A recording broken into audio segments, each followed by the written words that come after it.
Assalamualaikum warahmatullahi wabarakatuh. Hai anak-anak, hari ini kita akan belajar tentang klasifikasi makhluk hidup. Sebelum itu, kita harus tahu dulu ciri-ciri makhluk hidup apa aja sih? Ada yang sudah tahu? Yuk, kita bahas. Yang pertama adalah bernafas. Bernafas adalah kegiatan menghirup oksigen dan menghembuskan karbon dioksida. Ciri berikutnya adalah bergerak, baik secara aktif maupun pasif. Kemudian membutuhkan makanan atau nutrisi untuk pertumbuhan dan sebagai sumber energi. Selanjutnya, tumbuh dan berkembang dari kecil hingga besar. Kemudian berkembang biak, tujuannya untuk melestarikan jenisnya. Makhluk hidup juga peka terhadap rangsang. Contohnya putri malu yang daunnya menguncup ketika disentuh. Dan yang terakhir mengeluarkan zat sisa seperti keringat pada manusia. Selanjutnya kita belajar mengenai ilmu yang mempelajari tentang klasifikasi makhluk hidup atau biasa disebut dengan taksonomi. Taksonomi adalah pengelompokan makhluk hidup. Tujuannya untuk memudahkan dalam mempelajari makhluk hidup. Perhatikan tingkatan takson berikut ini ya, mulai dari yang tertinggi yaitu kingdom, lalu filum untuk hewan, divisi untuk tumbuhan, dilanjutkan dengan kelas, ordo, famili, genus, dan spesies. Silahkan perhatikan tanda panahnya. Jika semakin ke atas, maka jumlah anggotanya semakin banyak dan makin sedikit persamaannya. Namun jika semakin ke bawah, maka jumlah anggotanya makin sedikit dan semakin banyak juga persamaannya. Selanjutnya kita akan belajar sejarah sistem klasifikasi. Dulu pertama kali sistem klasifikasi ditemukan hanya ada dua kingdom, yaitu Plantae dan Animalia. Kingdom Plantae ciri-cirinya tidak bergerak aktif, eukariot, dan autotrof atau dapat menghasilkan makanannya sendiri.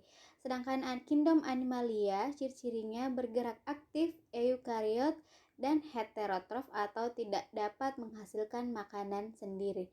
Ada yang tahu apa itu eukariot? Eukariot adalah memiliki membran inti.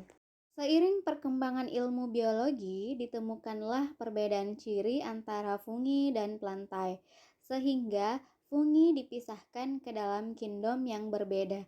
Jika dulunya fungi dimasukkan ke dalam kingdom plantae, ternyata fungi memiliki ciri yang berbeda, yaitu heterotrof atau tidak dapat membuat makanannya sendiri. Sejak saat itu digunakanlah tiga sistem kingdom. Seiring berkembangnya ilmu mikrobiologi, ditemukannya mikroskop dan sebagainya. Muncullah kingdom Monera dan Protista, di mana Monera bersifat prokariot atau tidak memiliki membran inti, yang anggotanya yaitu bakteri dan alga. Sedangkan kingdom Protista ciri-cirinya bersel satu. Jadi saat ini kita menggunakan sistem klasifikasi 5 kingdom, yaitu Plantae, Animalia, Fungi, Monera, dan Protista.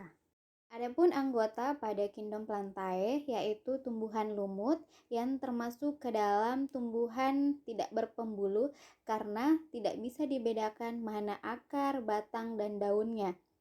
Kemudian tumbuhan paku dan tumbuhan biji termasuk ke dalam tumbuhan berpembulu karena sudah bisa dibedakan mana akar, batang, dan daunnya. Selanjutnya, kingdom Animalia terbagi menjadi dua, yaitu Invertebrata dan Vertebrata. Invertebrata artinya tidak bertulang belakang, contohnya udang, siput, dan kelompok serangga, dan lain sebagainya. Kemudian vertebrata ialah hewan yang bertulang belakang, contohnya ayam, kucing, ikan, buaya, dan lain sebagainya.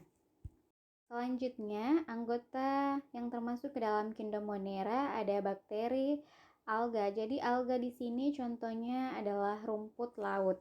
Kingdom selanjutnya yaitu protista. Nah, silahkan perhatikan gambarnya. Ini adalah gambar hewan-hewan yang tergolong ke dalam kingdom protista. Jadi dia tidak memiliki membran inti. Selanjutnya adalah fungi. Anggota dari kingdom fungi adalah jamur-jamuran. Silahkan kalian lihat gambarnya. Oke, berikutnya kita belajar mengenai sistem penamaan makhluk hidup atau yang disebut dengan binomial nomenklatur yang ditemukan oleh Bapak Carolus Linnaeus. Nah, tata nama yang pertama ialah terdiri dari dua kata. Kata pertama termasuk ke dalam genus, kata kedua mendeskripsikan bahwa dia spesies. Kemudian yang kedua, hanya huruf pertama dikapitalkan, kemudian yang ketiga ditulis cetak miring atau diberi garis bawah. Nah, perhatikan contohnya, ada Orisa sativa. Jadi Orisa sativa itu adalah padi. Selanjutnya, mikroskop. Nah, mikroskop berfungsi untuk melihat makhluk hidup yang berukuran sangat kecil. Adapun bagian-bagiannya, yang pertama adalah lensa okuler yang dekat dengan mata, kemudian ada lensa objektif yang dekat dengan objek, kemudian ada meja benda yang berfungsi untuk meletakkan objek, kemudian ada tabung yang berfungsi menghubungkan antara lensa okuler dan lensa objektif, kemudian ada revolver untuk mengganti lensa objektif, kemudian ada sekrup pengarah kasar untuk menaik turunkan tabung, kemudian sekrup pengarah halus untuk memperhalus atau mempertajam objek, kemudian ada kaki di sini berfungsi untuk menjaga mikroskop agar tetap berdiri tegak. Kemudian ada cermin mengatur cahaya yang masuk. Dan yang terakhir ada diafragma mengatur banyak sedikitnya cahaya yang digunakan. Oke, sampai di sini materi kita hari ini. Ibu akhiri dengan ucapan wabillahi taufik wal hidayah. Wassalamualaikum warahmatullahi wabarakatuh. Tetap semangat pagi.